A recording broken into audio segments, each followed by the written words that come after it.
Welcome to the Westside Investors Network, WIN, your community of investing knowledge for growth. This is the Real Estate Professionals Investing Podcast for real estate professionals by real estate professionals. This show is focused on the next step in your career, investing. Thank you for listening, and please, if you like our content, rate us on your podcast provider. And now, your hosts, AJ and Chris Shepard. Just a quick disclaimer, the views and opinions expressed in this podcast are for educational purposes only and should not be construed as an offer to buy or sell any shares or securities, make or consider any investments, or take any other action. We've got Nana Piesie on the show with us today. Nana is the owner of Miracle Properties Ltd. He is based in Sweden, but investing remotely in the UK. He will share with us the pros and cons of remote investing in the UK, what type of lease options they are doing over there, and the process of getting a mortgage in the UK. So let's welcome Nana.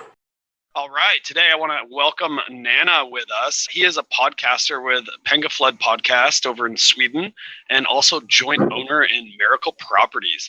Nana, thank you so much for being on the show. Can you tell us a little bit more about yourself? Yeah, thank you for having me. It's an honor and pleasure. Yeah, I'm 35-year-old. Me and my fiance have a real estate company in the UK, but we are located in Sweden, so we're doing it remotely. Yeah, we have two beautiful daughters. One is 4 months, one is 3 years. And we have been in the property business since 2019, so we're in the early stages. But what people say, we have done a lot for being in the early stages. So I hope I can give some advice and a good interview for your listeners. Well, I'm extremely intrigued. I mean, we're based out of the United States, and you're not only investing abroad in the UK, which I think AJ and I know very little about, you're doing it remotely from Sweden, which is pretty incredible. So why don't you share with us just like what made you decide to dive into investing? So basically, I was actually in the US when I decided to started investing, because I was in a railroad where I was maybe thinking about what do I want to do with my life. I don't want to work till I'm 65 and get the pension. So we got our daughter on the way. She was in Emily, my fiance's belly, obviously. And I was in Los Angeles in the hills doing hiking. And I was thinking about what should I do? And all the people I met in the US were into real estate. So I wanted to go into real estate. When I came home, I listened to several podcasts, read books, etc. But the only issue was that my fiance didn't want to do it in the US because of the time difference and the distance. So we pivot to UK instead. It's a 1 hour flight from here. So you decided to invest into the UK, but you knew nothing about investing at all. The only information that you had was reading books and listening to podcasts. What was the first step that you took? So, as you mentioned, I didn't know anything about the UK and anything about investing beside that you mentioned books and podcasts and all of this. So I bought a course, a Rich Dad Poor Dad course that was based in UK. So I went to that one, me and my fiance. We brought our 6 months daughter with us, the whole mentorship and up and down in the UK. And we just took all of the information, built our team, gathered a lot of contacts. And when we came home here in Sweden, we have used those contacts then again and again and again. Nice. What sort of resources did you develop, or how did you go about building your team? And what does that look like? Yeah. So basically the training company gave you like a specific team, but we know, as everyone knows, that you need to network to get all of the best team, like your accountant, builders, management, agents, all of this.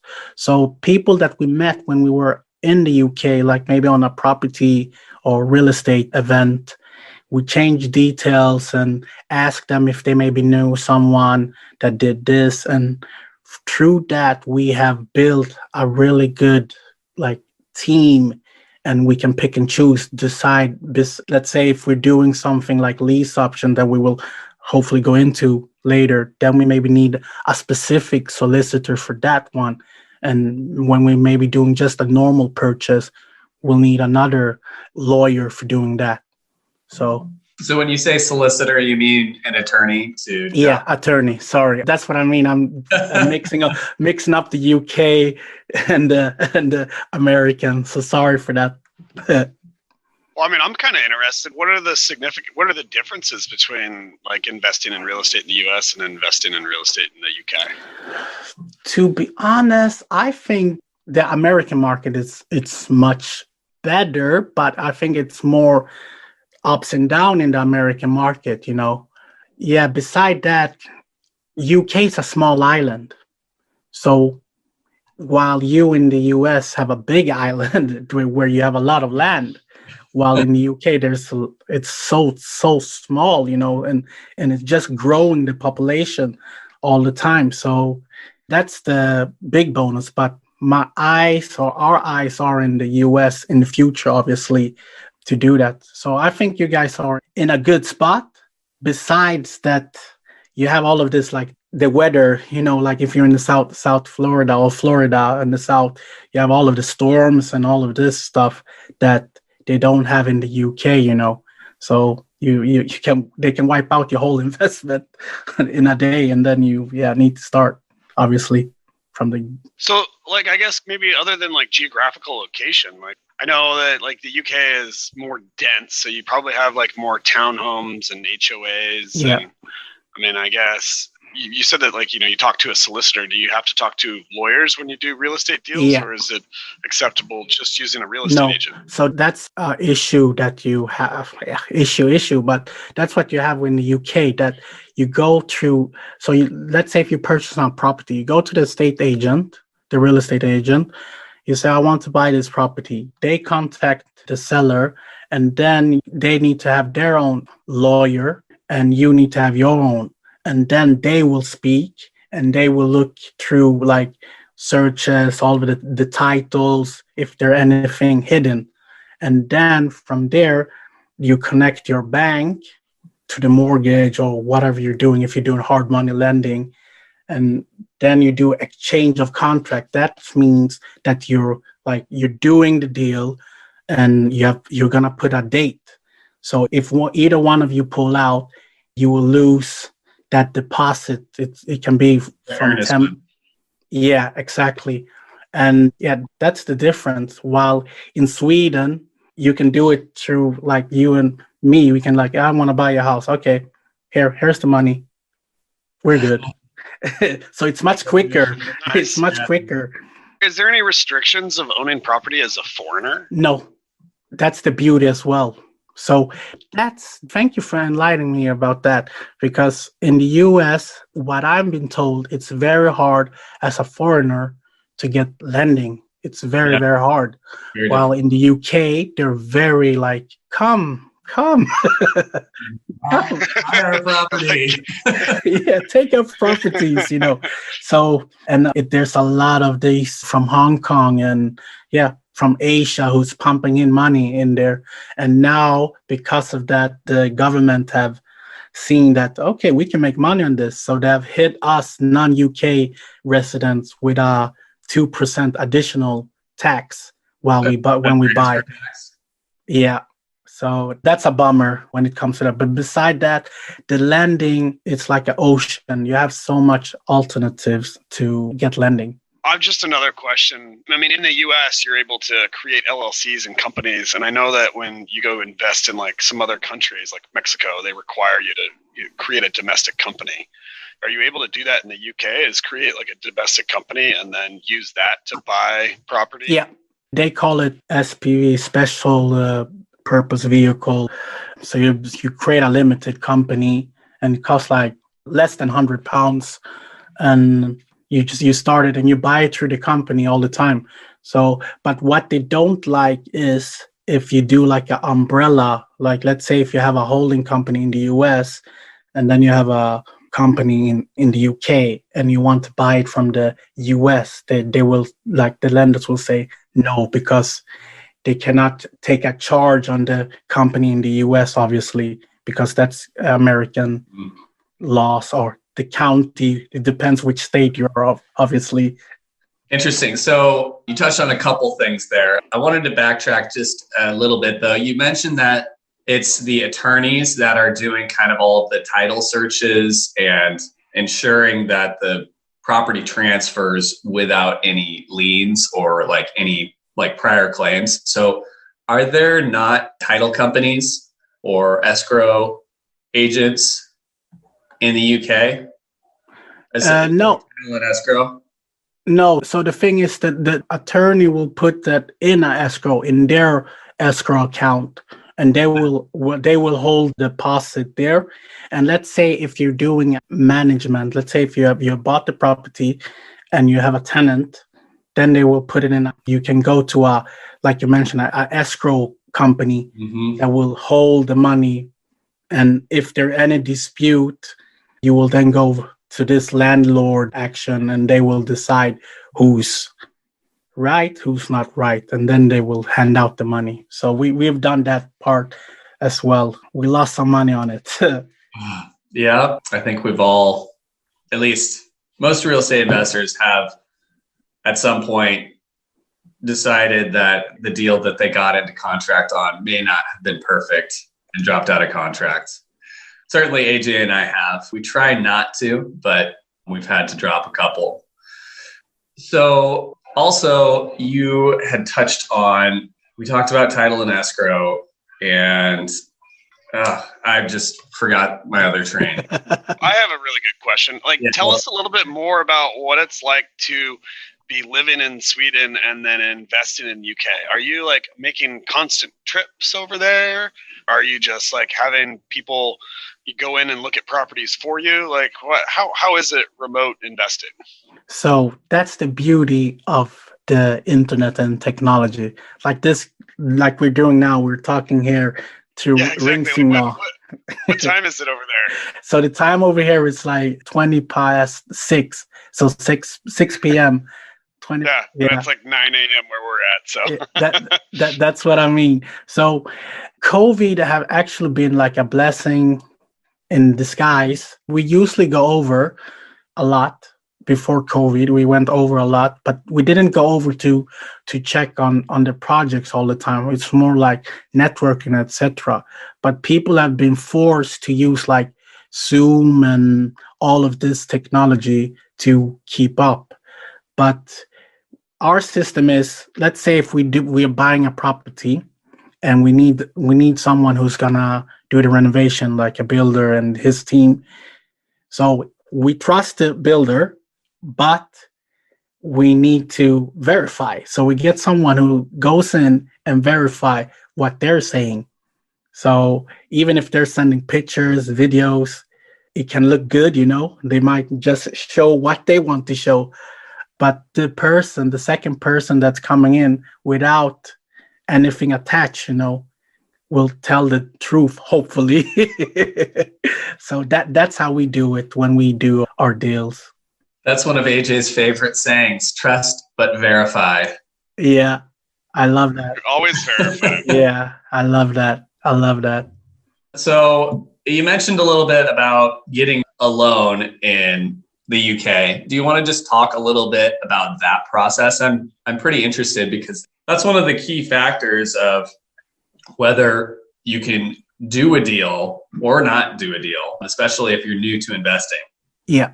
Well, to expand on that, Chris, too, like most often the leverage aspect of real estate is where you're able to make a lot of money. Is you're putting down $1 for every $5 the bank puts down or something like that. So I think we're just interested to see or understand how the UK's process and maybe terms might be different. Yeah. Okay. So, one second. Could I just let me double up on that? So, leverage is one of the things that's enabled AJ and I to do really, really well. Like when we started out, it was really tough to get a loan, but as we learned more, we figured that instead of investing $100 into one property, we could invest $20 into 5 properties. And where we made all of our money and like where we made big gains was we were finding good deals and then adding value to them. And it was that process of adding value, which we were able to, take that $20 and turn it into, 80 or 100 because we were able to do 75 or 80% LTV. And the big gain came from finding the deal that's under market value and then implementing a value add plan, which it may have only increased the property value by 20 or 25%, but looking at, if it's a $100 property, instead of buying it all in cash, if we increase that by 25%, now it's a $125 property, but we've doubled our profit, like we've doubled our equity or more than doubled. And it's really difficult to take a $100 property and turn it into a $200 property. But that's our take on leverage. And that's why we believe it is safe to go after high LTV properties or to acquire properties with a high loan to value, because we know that we're buying a good deal and that we're going to add value to it. Even if the market does go down, we're not going to lose our original investment because our plan is to force the appreciation up. Yeah, I totally agree. And that's our take on it as well. We love leverage. Here in Sweden, people are not so keen on leverage. So the system is built like that. But I can definitely go through the process. Like we have one property that we're buying now, actually, that are in legals. We agreed on it in June and we're still not done. So we're soon done. But so we got this from a wholesaler who sold it to us, and we contact the bridge because we didn't want to use our own money, all of our own money. The property was 80,000. So we contact a bridge. So bridge is like a hard money lending, and we got 75%. They take all of the fees. We took this on a 1-year contract. So in 12 months, they will get back their money. So they take all of the fees. That's approximately 10% when you calculate it. You will then send an inspector to check the property and say, okay, this property is worth like this. This is what we can lend for. So when that person have done that and the lender is happy with it, they then send you the contracts where you signed, and you will then give them depending how much assets you have, but sometimes they want to have like a debenture, control of the house, obviously a charge, and then personal guarantee. It all depends. And from that stage, you purchase it. And when you have purchased it, you then go back, you do all of the renovation to bring up the equity and, the uplift, like you mentioned, the uplift. And then when you have done it like this one, we're projecting it's going to be worth around 120. So we bought it for 80. So you're going to be worth 120. And you're talking in pounds. In pounds, yeah. Sorry. So it's probably 120,000 US, and you're probably going to bump it up to 180 US. Yeah. So then we put a mortgage on it, and then we pay back the hard money lender, but we get out of the money, and there will be like a big equity in their property, and then as well we can pay off some of our investors, because we have investors as well that have put in money. So what's the process like getting a mortgage, and what are the loan to values you can get as you're doing that refinance, and can you do a cash out refinance? Yeah. So the process is, like I mentioned, they want to see all of your assets. They want you, after the 08, they want you to give personal guarantee, obviously. Mm-hmm. And you can get loan to value up to 80%. That's the highest that we've seen, company based. If you're doing it personal name, you can get up to 85%. So it all depends on you. And the rates differ. It's from 3.5 to 7. If it depends which lender you go to, obviously. And yes, you can refinance and get cash out if the deal is so good or after the product. Because in UK, you take like a 30 or 40 years mortgage, but the product goes out either 2 years or 5 years. So within those years, you can refinance without getting a penalty, obviously, for refinance earlier. So then you can refinance, take out the money and put that in another property, like you mentioned, just leverage. Interesting. So you said 30 or 40-year AMs. Is the interest rate fixed on those, or is it variable? No, so it's only fixed during the, like, let's say if they give you a product, you buy the property on a 30 years contract, but the product with the fixed or float or variable changes depending on the option you take, 2 years, 3 years, or 5 years, or even 10 years. So when that period have ended, then it will be per automatic variable rate. So you can lock it in like 10 years if you want. And it all depends on your prefer.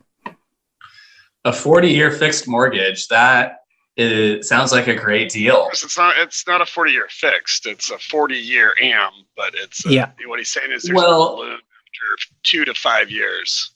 Yeah. Thank you for explaining it better than me. Well, no, it's fixed. The interest rate's fixed for 2 to 5 years, and then it goes variable after that. But I mean, and then you need to remortgage it again. Yeah.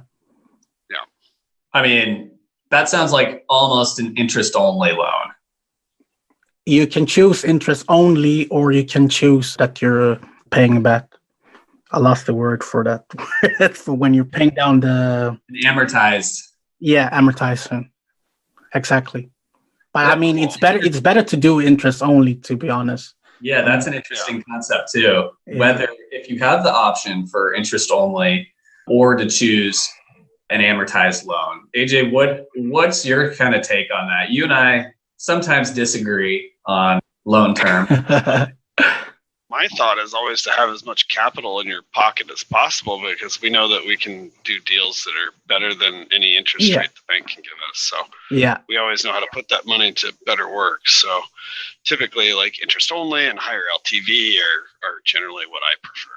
Yeah, I kind of agree with that as well. As long as the property cash flows, like there's no sense in taking out where you have a negative cash flow, which I know in some scenarios with single family homes, it's possible to do that, but that's generally not recommended. Yeah, that's a big no. I definitely agree with you guys. I'm also but my fiance is more like, I think we should have like the whole portfolio 50%, and I'm like, just look at like in the US during this COVID.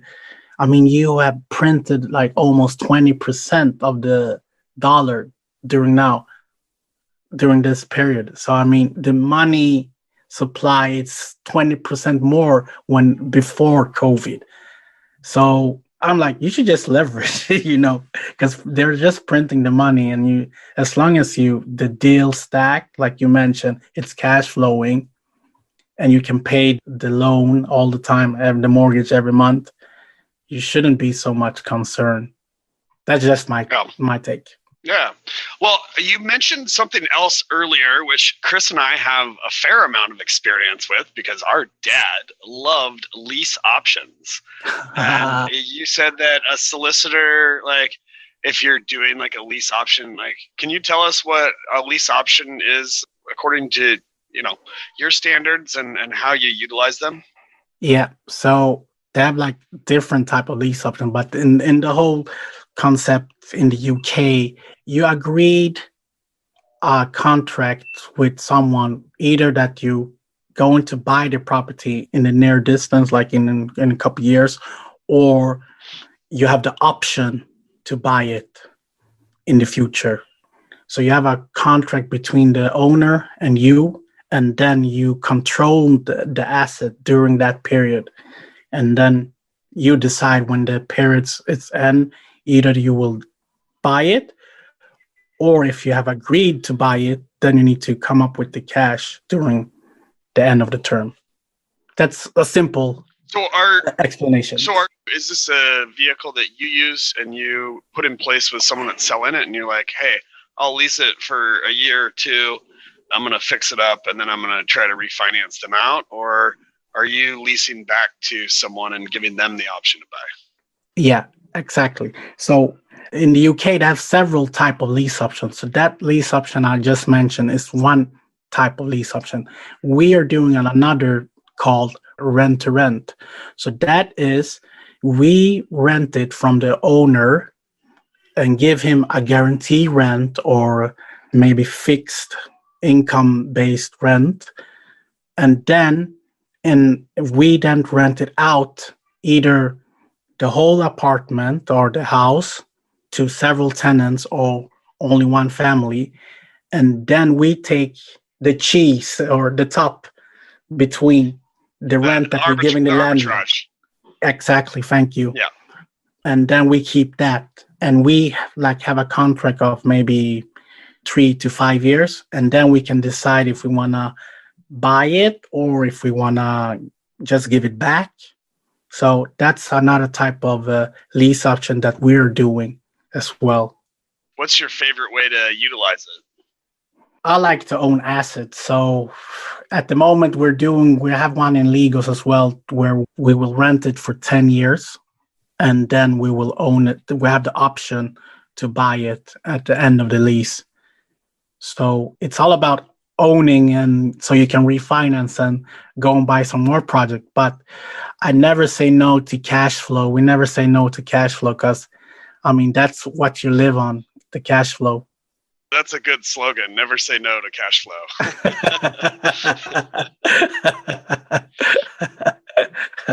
Well, fun. So on that 10-year deal, so you are writing a contract and you're getting the owner to sign it where you're going to rent it for 10 years for a certain price. And then after that 10 years, it's probably already stipulated in the contract that you're going to buy it for a certain price. Is that right? Exactly. And we have put it in the contract as well, because a lot of things people miss is that you need to put in the contract that you have power of attorney. So or the guy or the girl cannot go and mess around with the property, and then maybe the lender go and take the property, and then you have maybe renovated the property like 15,000-20,000 pounds, and your asset is gone because they haven't checked their finances. So you need to put that in the contract to have power of attorney, so you can look and you are the one paying their mortgage debt down or whatever, to you wanted to explore the option that you have put in place. Yeah, that's so you're really in control. That's like, in some instances here in the US, that's like a subject to or a wrap, where you set up an escrow account, and that escrow account is where your payment goes into, and then from that escrow account, the mortgage gets paid, and then the remainder just gets released to the owner. Those are always good deals if you can work them out. In the US, they seem to be a little bit harder to find, and they've tried to write into the mortgages that you can't do them. It's interesting that in the UK they're allowing that, or you're finding ways to do it. It's always good if you can, I think. Yeah, definitely. Yeah, it's a lot of stuff that I like with the UK when regarding that. And something else that's good with the UK, like here in Sweden and in the US, you need to do the front of the house very nice, done up. But in the UK, when you go to a street, every house looks the same, but inside, that's what matters. So they don't care so much about how it looks outside of the property. So you don't need to put so much renovation in front. It's just about the inside. So that's lower cost for you. I've got a question. So in the UK, most houses are attached. Is that correct? Like they're townhomes, they're sharing walls with their neighbors, and they're all tightly packed in. I'm assuming you're investing in a metropolitan area. Are there, for exteriors, are there HOAs, so homeowner associations, or like what happens if there's some exterior issue that happens to a property? Maybe the roof leaks and it goes down one of the sides. What if the roof leaks and it goes down in between the two buildings? Yeah. So let's say if it's on my property, then it's my problem. But if it's on the neighbor's property, it doesn't concern me. And if they destroy anything that's in my property, they will be obviously forced to pay their insurance company, obviously. So insurance is something that would potentially cover that. I mean, with a roof leak in the US, that's generally not something that's going to be covered unless it was caused by like hail or like some sort of sudden event that caused that, like some type of weather. But so you're saying that like if there's a manufacturer's defect that insurance could potentially cover. Yeah, it depends how old the roof is, obviously, as well. So if it's a brand new roof, you have guarantee, so they will cover it. But if it's an old roof, then maybe they will send the insurance will say it's old roof, so we won't cover it. Interesting. Probably a lot of little nuances to learn. Well, and it's like whenever you're in a new market or you're doing something different, there's always additional things to learn. You can draw on your experience from what you've done before, but like that sounds very interesting. Yeah. Guys, if you want, I can help you. You don't have to take the flight. I mean, I find it very interesting that there's not title and escrow in the UK. It seems like some American title company should connect with a solicitor in the UK and start that out, because it's a pretty lucrative business in the US, and it just makes the transfer of property that much more streamlined. Yeah, but what I've been told is like lease option, etc. in the UK, it obviously came from the US. So who knows? It might come to the UK. To be honest, I hope not. I like this when you can structure the lease option like this. They're giving you power of eternity, and you have have all of the control. All right. Well, Nana, it's been fun having you on. I think it's time to get to our last 4 questions. I'm going to start it off with, what's one piece of advice you would give to your 25-year-old self? Take more risk and try to explore stuff. Do more, fail more in life so you can find your passion. I stick too long to, this is safe. I should have just, gone my way. We agree. I like that. There was a really good Bigger Pockets podcast episode.